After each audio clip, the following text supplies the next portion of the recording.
হ্যাঁ রে ফকিন্নি, এখানে কেন এসেছিস বল? যাই হোক দোষ, যেটা তোকে বলতে এসেছিলাম, ওর মা অনেক অসুস্থ।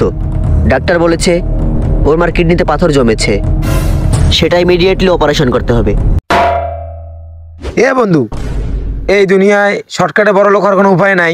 আছে তো, মনে কর একটা আলাদিনের চারাক হুট করে পাওয়া যাবি আর ঠাস করে বড় লোক হয়ে যাবি।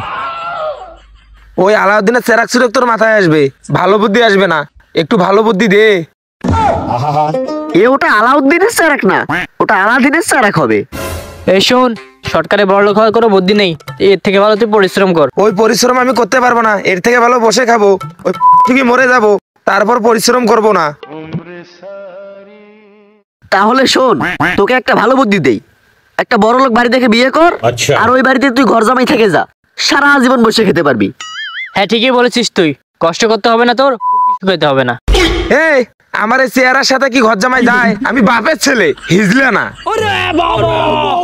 ওরে শালা, তুই একটা বুড়ো পাটা, বসে খাবি আজীবন, ঘর জামাই থাকতে বললে চলে যায় তোর মান সম্মান। কিরে, ছন্দ তো মিললো না রে। ছন্দ না মিললেও ব্যথা হয় ঠিকই পাইছি। এই ফাজলামি করিস নে, একটা ভালো বুদ্ধি দে, কিভাবে শর্টকাটে তাড়াতাড়ি বড় লোক হওয়া যায়।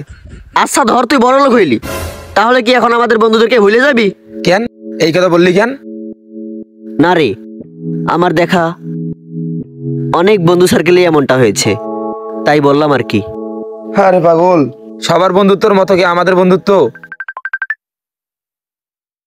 হ্যালো, আসসালামু আলাইকুম। ওয়ালাইকুম আসসালাম, আপনি কি মুর্শিদ? হ্যাঁ আপনি লটারি কেটেছিলেন? জি জি। জি, আপনি তাহলে সেই ব্যক্তি যিনি কিনা আমাদের কাছ থেকে লটারি কেটে ফার্স্ট প্রাইজ কোটি টাকা পেয়েছেন। আপনি কি খুশি?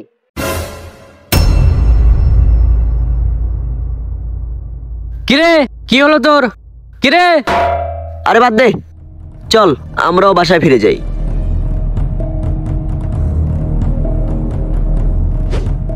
দুই বছর পর।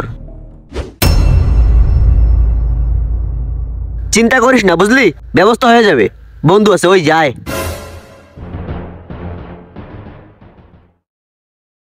আসসালামু আলাইকুম দোষ, কেমন আছিস? কি রে, তোদের ব্যবহার এরকম কেন? আরে দোষ, এইভাবে কথা বলতেছিস কেন তুই? আমরা তো বন্ধু, তাই না? হ্যাঁ আরে ফকিন্নি, এখানে কেন এসেছিস বল? যাই হোক দোষ, যেটা তোকে বলতে এসেছিলাম, ওর মা অনেক অসুস্থ। ডাক্তার বলেছে ওর মার কিডনিতে পাথর জমেছে, সেটা ইমিডিয়েটলি অপারেশন করতে হবে। সেই জন্য 5 লাখ টাকা প্রয়োজন। আমরা 3 লাখ টাকা যে কোনোভাবেই ম্যানেজ করেছি, আর 2 লাখ টাকার প্রয়োজন, তাই তোর কাছে এসেছি। যদি টাকাটা দিতি, ওর মার চিকিৎসাটা করাতে পারতাম। এই আমি কি দাতা রে? এখানে টাকার গোডাউন খুলে বসেছি, চাইলে সবাইকে দিয়ে দেবো। কিরে, আমরা ছোটবেলা বন্ধু, আর বন্ধুর বিপদে তো বন্ধুরা পাশে থাকে, তাই না? তুই আমার পাশে থাকবি না? দেখ বন্ধু, তুই চাইলে সব কিছুই করতে পারবি। তোর বাজারে একটা শোরুম আছে, আবার বাড়ি করতেছিস, তোর বড় বড় গোডাউন আছে। আমরা দোয়া করি তুই অনেক বড় হ, কিন্তু আমাদের এই দুঃসময়ে, আজকে এই বিপদের দিনে, তুই ওর মার পাশে টাকাটা দিয়ে হেল্প কর বন্ধু। বুঝেছি, তোরা ফকিন্নি, সারা জীবন ফকিন্নিই থাকবি, মানুষের কাছে হাত পাতানো বন্ধ করবি না। যা তো ওখান থেকে যা। এভাবে বলিস না রে, তোর কি মনে আছে তুই এই অবস্থানে আসার আগে কি বলেছিলি? আচ্ছা ধর তুই বড় লোক হইলি, তাহলে কি এখন আমাদের বন্ধুদেরকে ভুলে যাবি? কেন এই কথা বললি কেন? না রে, আমার দেখা অনেক বন্ধু সার্কেলে এমনটা হয়েছে, তাই বললাম আর কি। আরে পাগল, সবার বন্ধুত্বর মতো কি আমাদের বন্ধুত্ব? বন্ধু, কখনো কি ভেবে দেখেছিস, শিশুকাল থেকে স্কুল জীবনটাও পার করে দিলাম তোর সাথে। আজ তোর কিছু টাকা হয়েছে, তুই বন্ধুত্বটাকে ভুলে গেলি। ভুলে যাস না বন্ধু, টাকা দিয়ে বন্ধুত্বের বিচার করা যায় না। বন্ধুত্ব আত্মার সম্পর্ক, যা কখনো ভোলা যায় না রে। যাই হোক বন্ধু, আমার মায়ের চিকিৎসার টাকা আমরা যেভাবে হোক ম্যানেজ করে নেব।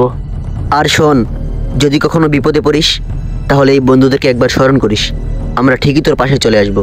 ভালো থাকিস। গল্পটি বাস্তবতার সাথে মিলে যায়, তাই গল্পটিকে বাস্তবে রূপ দেওয়ার চেষ্টা করলাম।